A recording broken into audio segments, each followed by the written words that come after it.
Welcome to the Deep Dive. Today we're looking into something, well, pretty transformative for developers, I think. AI-powered coding. Specifically, we're exploring an AI code editor called Cursor. It's built on VS Code, actually, and it's designed to make coding, faster and smarter. Right. And what's really interesting about Cursor, I find, is how it does this. Okay. It tackles a really core challenge. How do you make these huge, sprawling code bases understandable for an AI? Right, because context is everything. Exactly. So Cursor uses some clever tricks to index all that code efficiently. We're talking Merkle trees for spotting changes, this thing called TurboPuffer for storing vector data scalably, and smart code chunking. Gotcha. So we're going to dive into those foundational bits, see how they work together to give you, the developer, intelligent code suggestions and those semantic searches everyone's talking about. Precisely. It's all about making the AI genuinely helpful within your actual workflow. Okay, so let's break that down. The promise is better productivity, right? Like asking your editor, hey, where's the payment processing stuff? Yeah. And it actually finding it. Yeah, and not just finding it, but understanding it well enough to help you write or modify related code intelligently. And this all hinges on these underlying texts you mentioned, tracking changes, understanding code structure, searching efficiently. Let's start with tracking changes. How does Cursor know what's new or modified without, slowing everything down? Yeah, good question. That's where Merkle trees come in. They're fundamental here. Merkle trees.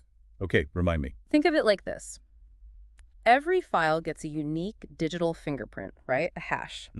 Then you arrange these fingerprints in a kind of tree structure, a binary tree specifically.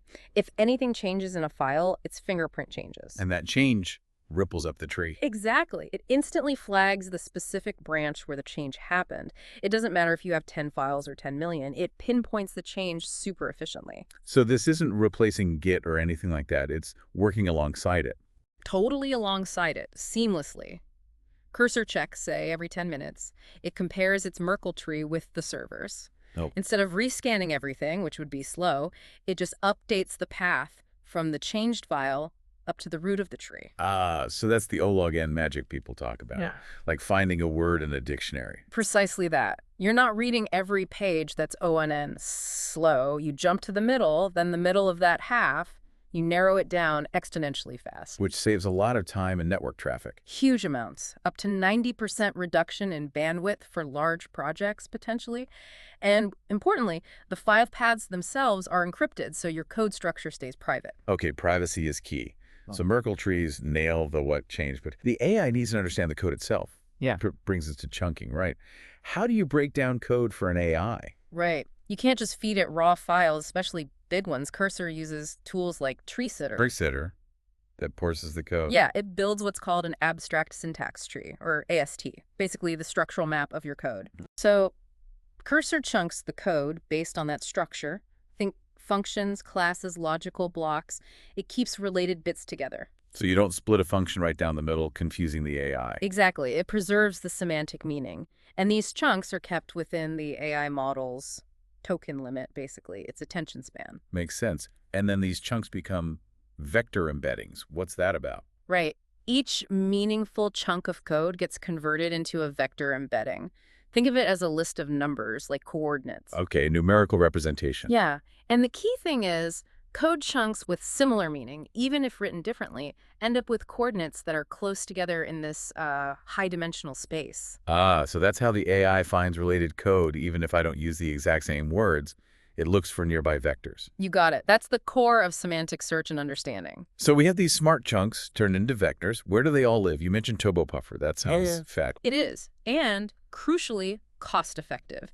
Storing and searching billions of these vectors can get really expensive with traditional databases. How does TurboPuffer solve that? Well, its main innovation is being serverless and built on top of cheap object storage, like S3. So like cold storage for the bulk of it. Pretty much. It uses that for the mass storage, but then it has a smart caching layer, usually NVMe SSDs, for the frequently accessed data. A hybrid approach. Exactly. This makes it like 10 to 100 times cheaper than keeping everything in expensive RAM like older vector databases. Wow. And it's still fast. Yeah, they claim warm query results, so data that's likely in the cache in as little as 16 milliseconds. It can handle billions of vectors. So when I ask Cursor to find error handling code, my query gets turned into a vector. sent to TurboPuffer, which finds the closest matching code vectors super quickly. That's the essence of it. Fast, scalable, semantic search powered by this architecture. Okay, let's tie this all together for, the developer listening. What does this actually mean for your day-to-day work? Right. We've got Merkle trees for super fast updates, no more waiting ages for indexing. Yep, O-log N speed, minimal bandwidth. We've got smart AST-based chunking, so the AI actually gets the meaning of your code. Crucial for accurate results. Using tools like TreeSitter makes a big difference there. And then TurboPuffer provides this incredibly scalable and cheap place to store and search all those code vectors. 10 to 100 times cheaper, potentially billions of vectors, millisecond query times for relevant searches. And privacy is maintained encrypted paths, no plain text code stored centrally.